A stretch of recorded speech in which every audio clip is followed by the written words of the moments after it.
바라던 것이 슬픔으로 돌아오는 이유입니다. 그런 적 많으시죠? 있지 않으십니까? 저도 있습니다. 이제 소선지서의 6번째 차례인 미가서로 들어옵니다. 이제 정말 소선지서는 장수가 짧으니까 진도가 굉장히 빠르죠. 근데 저는 정말 기뻐요. 어떤 게 기쁘냐면 성경을 가지고 이렇게 하나하나 짚고 넘어가면서 성도들과 말씀을 펴고 하나님의 깊으신 경륜을 이해하고 선지자들과 하나님의 마음이 통해서 나온 결실인 선지서를 같이 읽을 수 있다는 게 저에게 너무 큰 기쁨입니다. 사람이 기쁨이 커질수록 뭐가 무서워지는지 아십니까? 기쁨을 잃는 게 무서워집니다. 그렇죠? 내가 행복할 때 행복을 잃는 게 무서워지는 거예요. 저는 고소공포증 같은 건 없었고요. 원래 어렸을 때부터 없었고 살면서 딱히 두려움도 어릴 때는 없었는데 요즘 제가 이제 10대, 20대랑 다르게 요즘에는 무서운 것들이 많아지더라고요. 왜 그런가 생각해 보니까 잃을 게 많아졌어요. 그렇죠. 사람들은 말씀 빼고 성경을 빼고 얻으려고 합니다. 또 어쩌? 그들은 말씀이 내게 없는 두려움이 없습니다. 이유는 말씀이 주는 기쁨이 내게 없었기 때문입니다. 진짜 말씀 때문에 기뻤다면, 말씀 때문에 행복했다면 잃지 않으려고 몸부림쳤을 거예요. 말씀 없이 사는 걸 두려워했을 겁니다. 그것을 잃지 않기 위해서 노력했을 거예요. 그렇죠? 오늘도 선지자를 통해서 하나님으로 오는 기쁨을 온전하게 누리시기 바랍니다. 첫 번째로 상황이, 현실이, 우리 이럴 때 많죠. 내 상황이 이래서, 내 현실이 이래서. 이 일을 두고 먼저 미가서가 무슨 성경인지 오늘 미가서 차례이기 때문에 같이 한번 보도록 하겠습니다. 미가 선지자는 아수르 아시죠? 아수르가 이제 큰 나라가 되어가요. 원래는 작은 나라였는데 정벌에 대한 욕심이 있고 나라에 대한 확장에 대한 욕심이 있던 나라였어요. 그래서 더 큰 나라가 되길 원했기 때문에 전쟁을 멈추지 않았습니다. 그런데 작게 살자, 뭔 전쟁이냐, 적당히 살자 하던 나라들 있죠. 이스라엘이나 그 주변 나라들, 작은 나라들은 그렇게 막 영토 확장에 몸부림치던 나라가 아닙니다. 그런데 큰 나라가 그 작은 나라를 통해서 영토 확장을 하겠다고 그러니까 상황이 심각해지죠. 그렇죠? 아주 답이 안 나는 상황입니다. 그래서 그럴 때 작은 나라들이 무엇을 합니까? 큰 나라가 쳐들어오려고 해요. 그럼 작은 나라들이 무엇을 하죠? 연합을 합니다. 그래서 아람 나라와 북이스라엘 왕국이 이 두 나라가 연합을 해요. 근데 이렇게 연합을 해도 아수르를 이길 방법이 없단 말이죠. 그래서 남유다에게도 우리가 연합을 하자 했던 내용이 우리가 이사야서 수요예배 때 다루고 있는 이사야서 초반부 얘기입니다. 그때가 초반부 얘기예요. 그랬는데 이사야는 당연히 안 된다고 하죠. 연합하지 말고 하나님 말씀 붙잡아라. 그 얘기를 합니다. 그리고 북이스라엘 정신 차려라. 너희가 우상 숭배 때문에 생긴 일인 것을 모르느냐 하면서 경고를 합니다. 그랬던 상황이었고 그런데 이제 남유다는 이것을 보면서 아수르의 편을 듭니다. 재보니까 이 작은 나라들끼리 뭉치기보다 아수르에 붙으면 살아남을 것 같은 거예요. 그래서 북이스라엘과 아람은 한 편을 먹고 유다에게 또 같이 연합을 하자 했는데 유다는 아수르랑 같은 편을 섭니다. 그래서 나중에 문제가 생길 것을 염려한 북이스라엘과 아람 연합군이 유다를 침공합니다. 유다와 계속 싸우기 시작해요. 그러던 과정이 있었고요. 그 이후에 어떻게 됩니까? 아수르에 의해서 아수르에 의해서 아람 나라와 북이스라엘이 멸망을 당합니다. 그 다음에 무슨 일이 일어나죠? 남유다가 계속해서 남유다가 아수르에 조공도 바치고 열심히 하는데 힘든 겁니다. 왜냐? 영토 확장을 원하는 나라다 보니까 계속 말도 안 되는 것들을 가져오라고 하고요. 너무 이게 조공하기가 힘든 거죠. 그러다가 한 왕이 나타나서 하나님 말씀을 붙잡습니다. 그리고 아수르에 조공하는 걸 그만두고 하나님 말씀을 선택합니다. 그 왕이 히스기야 왕이에요. 이런 길고 긴 역사에 대한 내용들을 다 보고 있었던 선지자가 미가라는 선지자입니다. 그 미가 선지자가 이때 당시 이 많은 과정들을 보았던 선지자예요.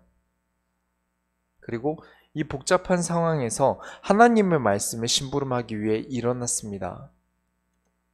미가의 이름 뜻이 무엇이냐면 누가 야훼와 같은가 라는 뜻이에요. 이게 진짜 같은가? 궁금해서 우리 이게 여호와 같은가? 저게 여호와 같은가? 이 뜻이 아닙니다. 주와 같은 신이 어디 있느냐라는 뜻이에요. 이 세상에 하나님 같은 분은 없다라는 말을 하는 것이죠. 그런 의미를 가지고 있습니다. 여러분은 여호와 같은 분이 없길 바랍니다. 이 세상 어디에서도 여호와 같은 분은 없으시길 바랍니다. 내가 붙잡고 의지할 이가 여호와밖에 없으시길 바랍니다. 이 혼란, 아까 지금 쭉 말씀드린 이 역사에 대한 내용들이요. 쭉 들으시니까 정리가 되십니까? 뭔 말인가 싶으시죠? 혼란스러운 때입니다. 그렇죠. 아주 혼란스러운 때인데, 그래서 하나님을 잃어버려요. 너무 정신없는 상황에서 하나님을 잃어버립니다. 미가서 1장 1절부터 2절을 보겠습니다. 유다의 왕들 요담과 아하스와 히스기야 시대 모레셋 사람 미가에게 임한 여호와의 말씀 곧 사마리아와 예루살렘에 관한 묵시라.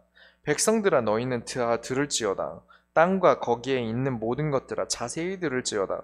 주 여호와께서 너희에게 대하여 증언하시되 곧 주께서 성전에서 그리하실 것이니라. 상황이 심각하다 보니까 밖에서는 전쟁을 하려고 들어오고 내부는 갈등으로 범벅이 되어 있습니다.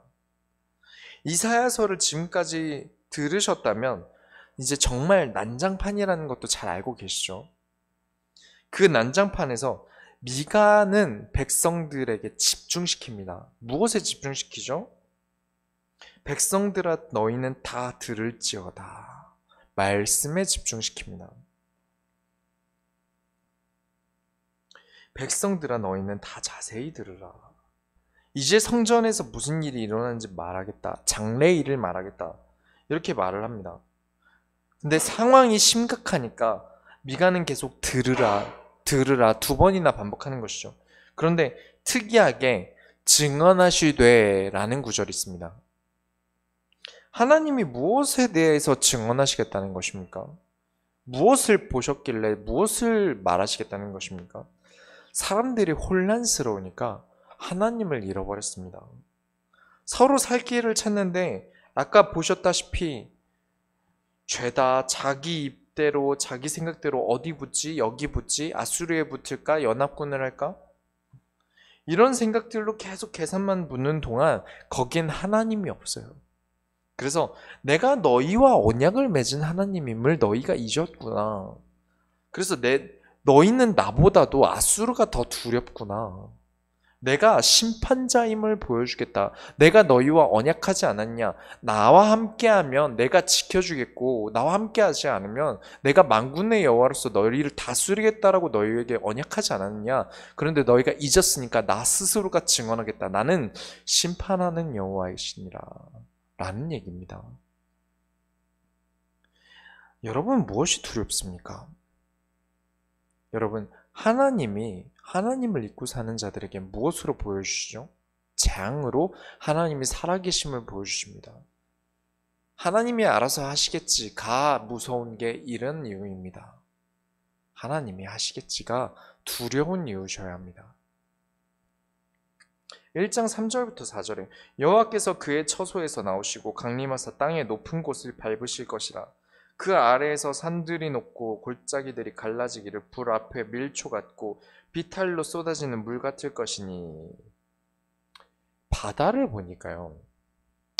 한번 보니까 하나님이 두려워집니다. 한번 시간 날 때 혹시 밤에 바다 가실 일 있으면 밤바다를 한번 보세요. 아주 맑은 바다는 이렇게 밑바닥이 보이기도 하죠. 낮에 보면 얕아 보이는데 조금만 걸어가면 어느샌가 내가 다 잠겨버립니다. 근데 바다가 더 무서운 게 무엇입니까? 서 있을 때 충분히 괜찮은 정도, 내가 살 수 있는 정도 높이였는데 바다가 치면 어느샌가 내 머리를 넘어가요. 파도가 치면 나를 삼켜버립니다. 그렇게 무서운 것이 하나님의 자연에 대한 재앙입니다. 우리는 그 앞에서 되게 아무렇지 않게 자연을 다스리는 척하고 있지만 하나님이 그걸 들어서 문제를 삼으실 때는 크게 치시죠. 하나님이 땅의 높으신 곳을 밟을 것이라. 산들이 녹는다. 이렇게 자연과 천지만물로 하나님의 존재를 알게 하시겠다는 것입니다. 잊지 말라는 것이죠. 좋아서 그러시겠습니까? 하나님의 백성이 하나님을 잃어버리니까 도무지 그 누구도 하나님을 찾는 사람이 없으니까 자연을 들어서 뭉개시더라도 하나님이 이토록 살아계신다라는 증명을 하시겠다는 것입니다. 그것을 일반은총이라고 해요. 그 어떤 강함보다 하나님이 훨씬 더 무서움을 왜 잊고 삽니까? 당장 하나님이 나에게 위협이 안 되신다고 해서 하나님을 경외함을 잊어버립니다. 경외함 뜻이 무엇입니까? 지난주에 다뤘죠? 하나님을 공경하고 두려워하다라는 뜻입니다. 우리는 날마다 두려워해야 합니다. 저는 정말 무섭습니다. 그냥 하나님이 무서워, 하나님이 나를 때리실까봐 무서워, 하나님은 재앙으로 임하시는 하나님이야, 이런 이유로 무서운 게 아니라 그런 두려움이라면 그건 그냥 무서움입니다. 그냥 두려움이에요. 공경하며 두려워하는 게 아닙니다. 공경이라는 뜻이 무엇이죠? 존경과 무거움이 공경입니다. 존경과 무거움이 공존하는 말이에요. 하나님의 말씀이 내게 너무나 무거워서 하나님이 나와 함께 하지 않으심이 나는 너무나 두렵다. 그게 참된 공경입니다. 하나님의 말씀이 나에게 책임이 너무 막중하고 하나님을 공경하기 때문에 그렇기 때문에 말씀을 떠나서 살아가는 내가 두려워야 하고요. 말씀을 잊어버릴까, 내 선택에 말씀이 없는 선택이 있을까봐 두려워하는 것이 경외함입니다. 그런데 사람들이 하나님이 개입하지 않은 선택을 하고 하나님께 묻지 않은 선택을 합니다. 그것을 두고 하나님을 잃어버렸다 합니다. 많은 사람들이 말씀에 집중하기보다 내 삶의 계산에 바빠요. 빨리빨리 계산하기 바쁩니다. 어디 붙지? 어디에 붙어서 내가 살아남지? 누구에게 잘 보여야 되지? 누구를 멀리할까? 그런 말도 들어본 적 있습니다. 너를 위해서라도 좀 멀리할 필요가 있다라면서 이렇게 문제가 되는 사람은 피하라는 얘기를 하더라고요. 복음 가진 사람이 할 말은 아닌 것 같습니다. 살리는 사람이어야 합니다. 내가 감당할 수 없는 사람이라면 피하는 게 맞지만요. 내가 감당할 수 있는데 주변 사람들이 나를 볼 때 이상하게 볼까봐 피하라는 것은 조금 잘못된 것 같습니다. 그 사람들은 말씀의 선택이 없어요. 계산이 계속해서 돌아가면 그 계산은 어떻게 되는지 아십니까? 그 계산은 우리에게 허물이라는 게 됩니다. 말씀을 상실하게 되면, 두 번째로 말씀을 상실하게 되면 모든 것이 슬퍼집니다. 반드시 기억하시기 바랍니다. 많은 사람들이 말씀은 버리고 고민을 자꾸 합니다. 말씀을 가지고 고민하지 않아요. 1장 5절에 이는 다 야곱의 허물로 말미암음이요 이스라엘 족속의 죄로 말미암음이라. 야곱의 허물이 무엇이냐? 사마리아가 아니냐? 유다의 산당이 무엇이냐? 예루살렘이 아니냐? 야곱의 허물이 사마리아랍니다. 이유가 무엇이죠? 그곳에는 하나님이 성전을 지으라고 하신 적이 없는데 북이스라엘이 마음대로 성전을 만들어 놓고 거기서 세를 받아가면서 무엇을 시킵니까? 우상 숭배를 시킵니다. 하나님을 섬기게 하지 않아요.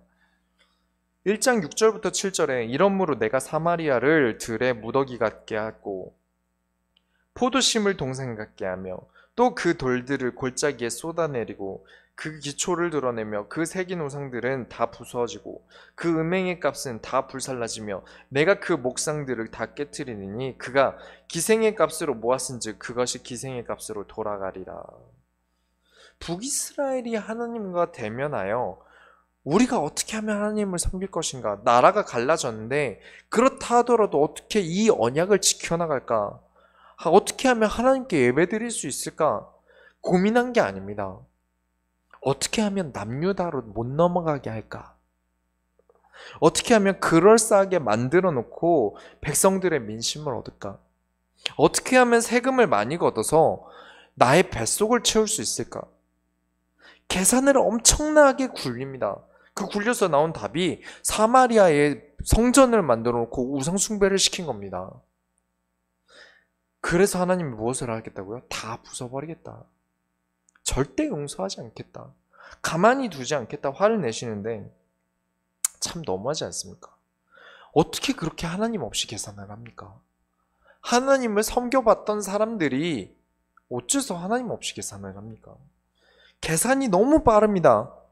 왜냐? 생계가 달린 문제고 삶의 질이 달린 문제고 미래가 달린 문제예요. 그런데 하나님 말씀만 뺍니다. 하나님 입에 묻지 않고요. 내 생각을 하느라 말씀은 보지도 않습니다. 여러분은 꼭 말씀부터 선택하셔야 합니다. 제발 성경에도 없는 말을 말씀이라고 붙잡지 마세요. 제가 이 자리에서 하는 말이라 할지라도 성경에 근거하지 않는 말을 말씀으로 붙잡지 마세요. 이유가 있습니다. 우리가 성경을 내버리고 붙잡는 모든 사람의 말들, 특히 내 계산이 들어간 내 말을 붙잡고 살게 되면 여러분보다 먼저 슬퍼하시는 분이 계십니다. 하나님이 가장 먼저 슬퍼하세요. 하나님이 애통하고 애곡하신다. 1장 8절부터 9절에 이러므로 내가 애통하며 애곡하고 벌거벗은 몸으로 행하며 들깨같이 애곡하고 타조같이 애통하리니 이는 그 상처는 고칠 수 없고 그것이 유다까지도 이르고 내 백성의 성문 곧 예루살렘에도 미쳤음이니라. 여러분 진짜 슬플 때 어떠십니까? 앞뒤를 못 가려요. 지하철에 사람 많은데 너무 슬프니까 막 그 자리에서 울어요. 그렇죠? 막 뛰쳐나가고요. 발가벗은 몸으로 뛰쳐나갔다. 하나님의 마음이 그렇답니다. 하울링이라고 아십니까? 늑대 울음소리죠. 들깨가 우는 소리, 아우 하는 소리 있지 않습니까? 정말 슬프게 들리거든요. 큰 개들 하는 소리 들어보신 적 있으십니까? 굉장히 슬프게 들려요. 밤에 들으면. 하나님이 그토록 애곡하고 슬퍼하신다는 뜻입니다. 물론 이 애곡과 애통에 대한 의미는 미가가 썼고 미가가 느낀 바를 말할 수도 있습니다. 하지만 중요한 것은 아까 1절에 보셨죠? 미가의 묵시다 라고 합니다. 하나님이 보여주신 것이다. 하나님의 마음과 미가의 마음이 통하여 하는 말이 슬프다. 이제 곧 북이스라엘이 아수르에 멸망할 것을 먼저 묵시로 본 미가가 가슴 아프다. 그런데 하나님이 보여주시면서 하나님도 가슴 아파하셨다. 치는 하나님도, 치는 걸 보는 미가도 가슴이 아픕니다. 성도가 말씀보다 다른 걸 더 중요하게 여길 때 목회자는 어떤 마음이 들겠습니까? 정상적인 목회자라면 목사님 마음이 찢어지는 게 정상입니다. 물론 안 그러신 분들도 계시겠죠. 뭐 이렇게 목사님 교회에서 일 안 하면 지옥 간다, 목사님 수발 안 들면은 지옥 간다, 이런 정신 나가버린 교회 말고 정상적인 교회라면 목사님 가슴이 찢어질 거예요. 내가 어떻게 무슨 말로 해야 이들을 돌아서게 할까? 하나님께 돌아오게 할까? 내가 부족한 탓에 다른 교회 목사님은 한 번 설교하면 다 사람들이 변화가 일어나는데 나는 그렇지 못하다. 하나님이 쓰시는 나의 존재가 부족한 탓일까? 이러면서 하나님께 막 슬퍼하고 한탄하고 가슴 치며 울고 그렇습니다. 정상적인 목회자라면 그게 정상이고요. 그렇죠. 지금 미가가 온 백성을 모아놓고 들으라. 제발 들어주라. 내가 보았던 그것을 말하는데 그게 너무 고통스럽다. 너무 슬펐다. 그리고 하나님이 슬퍼하셨다. 그 들으라 말하는 것 자체가 이 1장을 다 보고 나면 울림이 달라집니다. 더 큰 울림은 1장 9절에 그 상처는 고칠 수 없고 하나님이 상처를 내셨는데 또 하나님이 이게 상처가 되셨는데 그 상처를 고칠 수 없고,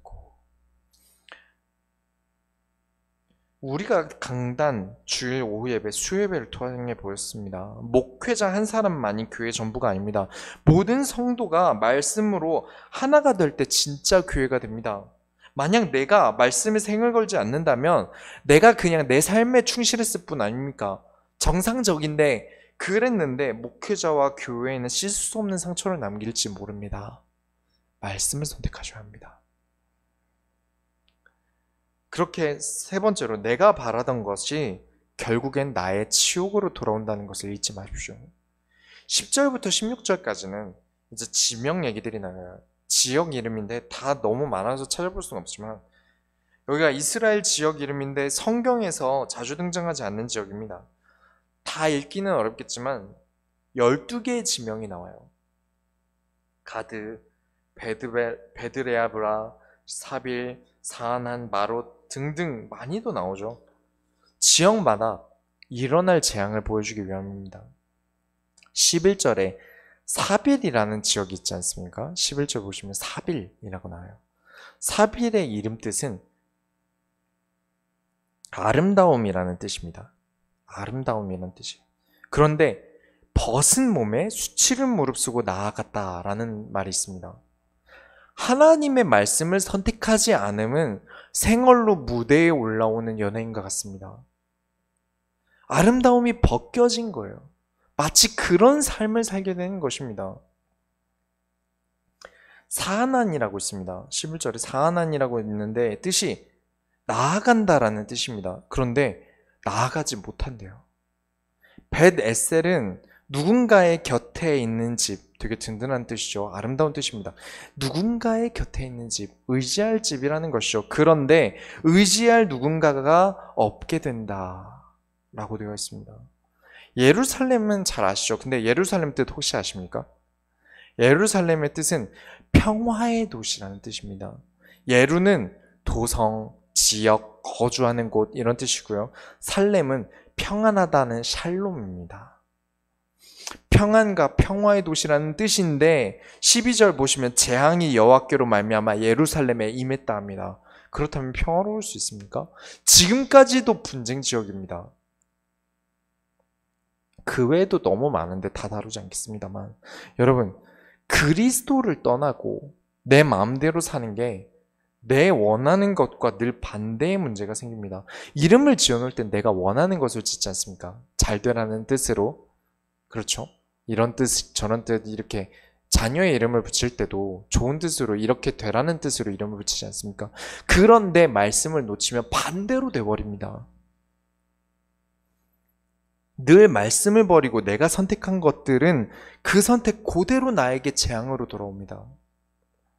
돈 때문에 말씀을 버리게 되면 나는 돈 때문에 수치를 입게 되고요. 연애나 결혼 때문에 그리스도를 버린다면 나는 연애나 결혼 때문에 부끄러움을 입게 됩니다. 여러분이 말씀을 따라간다면 되려 바라던 것을 얻게 됩니다. 결론을 내리겠습니다.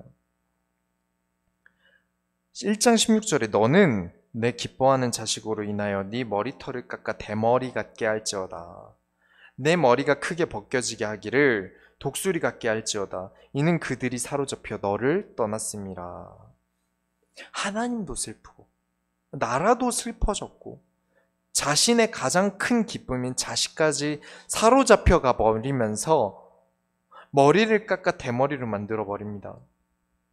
모든 게 내가 바라던 게 다 반대로 슬픔이 되어져 버렸습니다. 여러분은 그런 손해를 볼 이유가 전혀 없으십니다. 내가 그토록 원하던, 내가 그토록 바라던 모든 것이 그리스도 안에 있습니다. 반드시 있습니다. 히스기야 왕 때 아수르에 대항하면서 말씀을 선택했습니다. 그래서 유다가 아수르에 멸망했습니까? 현실은 아수르에 멸망했어야 되는 게 맞습니다. 그러나 유다 왕국은 아수르에 인해 멸망하지 않았습니다. 오히려 아수르의 18만 5천의 군사를 이겼습니다. 그런데 언제 망했습니까? 유다가 언제 망했죠? 히스기야 이후 왕부터 우상 숭배 들여와 놓고 말씀을 내다 버린 그 이후에 바벨론에게 멸망했습니다. 그렇죠. 말씀을 가지고 계속 지켜나갔다면 멸망했을 이유가 전혀 없습니다. 많은 사람들이 우선순위 중에 말씀이 가장 아래에 있어요. 선택이 하나 정도 있습니다. 별거 아닌 것 같죠, 말씀이. 아무 일도 일어나지 않을 것 같죠. 천만의 말씀입니다. 반드시 말씀은 성취됩니다. 결국 말씀의 역사가 모든 것을 기쁘게 하고 모든 것을 지켜냅니다. 모든 것을 나에게 부어주시는 비밀이 말씀인 줄 여러분 믿으시기 바랍니다. 말씀을 버리고 머리를 쓴다는 거 완전 바보짓입니다. 이 세상을 반만 보고 있는 것입니다. 육신의 지식만 가득하고 영적인 지식은 하나도 없는 것입니다. 말씀에 목숨을 거세요. 여러분의 우선순위 항상 말씀 있길 바랍니다. 나보다도 앞에 말씀이 있으셔야 합니다. 하나님의 말씀을 듣고 인도받는 것에 여러분의 생명을 들이시기 바랍니다. 그래야만 여러분의 삶에 후회가 없습니다. 여러분이 바라던 것, 그것 때문에 수치를 입을 일이 없어집니다. 반드시 말씀을 선택하시기 바랍니다. 우리가 하나님의 소원을 이뤄드립시다. 하나님 감사합니다. 우리에게 말씀을 따라가야 할 분명한 이유를 알게 하시고 우리가 하나님의 슬픔이 아니라 하나님의 기쁨이 되길 원합니다. 이 교회가 하나님의 기쁨이 되기 위하여 나를 내려놓고 혹은 죽여야 하는 나의 부분을 두고 분명히 하나님의 말씀을 세워서 하나님의 말씀을 따라가는 모든 소원교회 성도들이 되게 하여 주옵소서. 살아계신 예수 그리스도의 이름으로 기도드렸습니다. 아멘.